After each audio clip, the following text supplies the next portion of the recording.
Hello, and welcome to another episode of Dumb Guys Talk About Fantasy Baseball.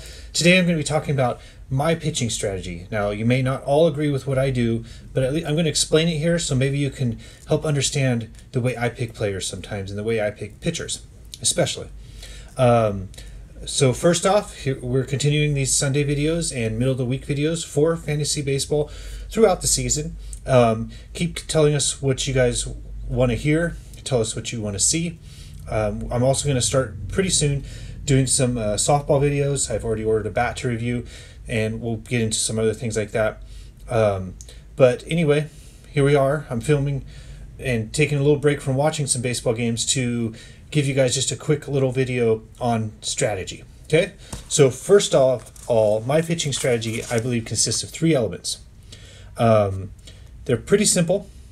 Now, most people look at my teams and don't think I have good pitching, but by the end of the year, typically most of the breakout type pitchers and the good young pitchers are on my teams.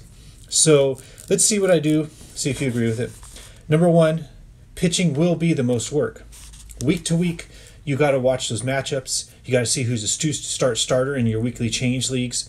You've got to watch the waiver wires, because I really think the way pitching works is breakouts typically tend to be among the best pitchers in the league.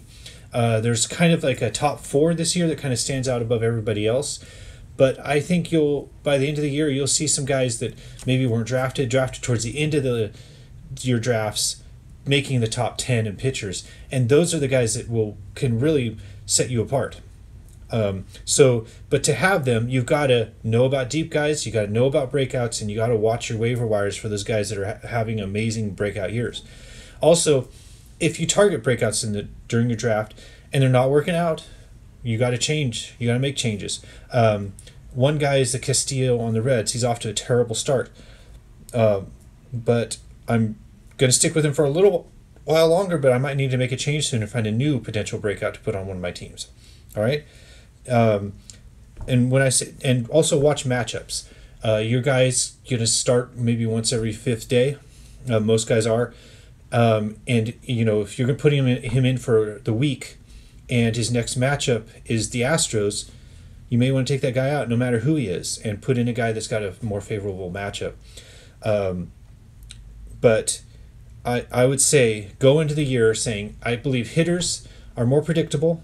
You can stick with them more. They'll have cold streaks, but you can rely on them to come out of it, especially if they're, one of those top future Hall of Fame hitters, or even, anybody kind of in their prime. You can kind of just stick with them through the year when they're a hitter.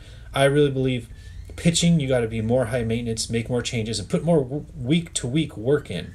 And that's a good reason to stick with us throughout the year and never stop maintaining your team after the draft. All right? Now, the number two strategy is make your whole pitching staff good. Now, I can't tell you how many times I hear people go into drafts going, I'm going to go pitching heavy. And the way that plays out is they take one or two of those top 4 or 5 pitchers and then kind of ignore the rest of their pitching staff. Like, those two guys are going to carry their pitching. And I always see, or if I'm going into head-to-head week and I'm going against these types of guys, say like they took Kershaw with their first pick and then like a Kluber or something like that with their second pick, but then they were lazy with the rest of their pitching staff, I always see ways I can beat them even when I waited on pitching and I don't have the big name pitchers they do, just because I have more depth. All my pitchers are going to have better starts. They're not going to have that guy that they didn't really pay attention to, stuck him in, he got blown up, and he kind of offsets your great Kershaw day. So don't forget to make your whole pitching staff good. That means you got to do your homework, know about deep pitching, know when to take guys to fill all your spots, and know very well how many pitchers are going to be in on your roster and what your league's rules are on that, and how often you can make changes. So stay on top of that. Make your whole pitching staff good so you don't have one guy getting blown up, having like a 10 ERA for the week and just kind of killing you. All right? And then the number 3 strategy I have is go young. I really think pitchers are like the running backs of baseball. They have shorter career arcs. Breakouts are great. Young pitchers are really good. And I think that's how you're going to win in pitching, is by being on top of that, by grabbing those breakout guys on the waiver wires or towards the end of your drafts or wherever it may be, to instead of those guys that, like, you put together stats and go like, oh, they've had 4 or 5 good years, that means they're going to be good again. I think pitchers have a much sharper, younger decline on their careers. Some examples I wrote down are Tim Lincecum, Roy Oswalt, Matt Cain, and Felix Hernandez. Go look at their careers and see how, in their late 20s, early 30s, they're already starting to show signs of being done when they had some good years before that, to where a good power hitter, for example, is just coming into his prime at 28, 29, 30.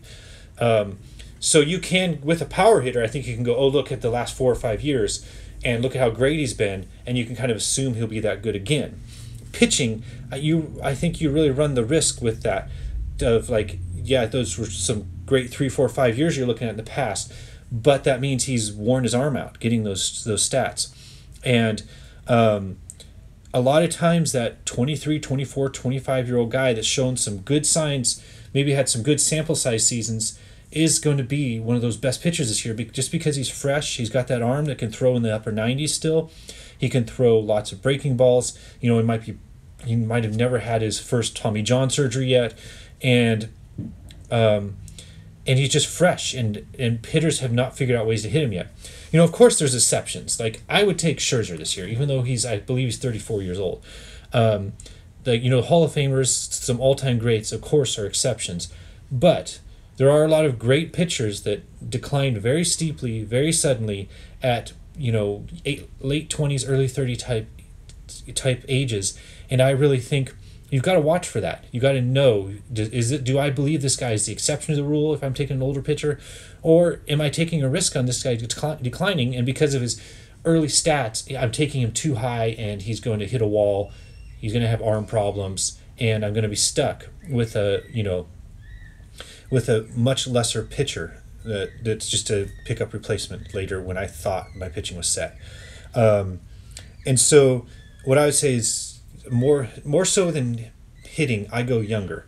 I might make another video soon about how I believe in the career arc of a power hitter, and I think it's very predictable.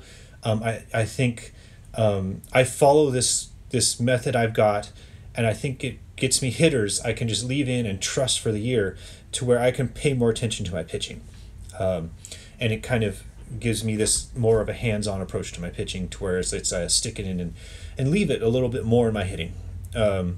So anyway, let me know if you're interested in seeing a career arc type video on hitters later. I'll probably make that at some point.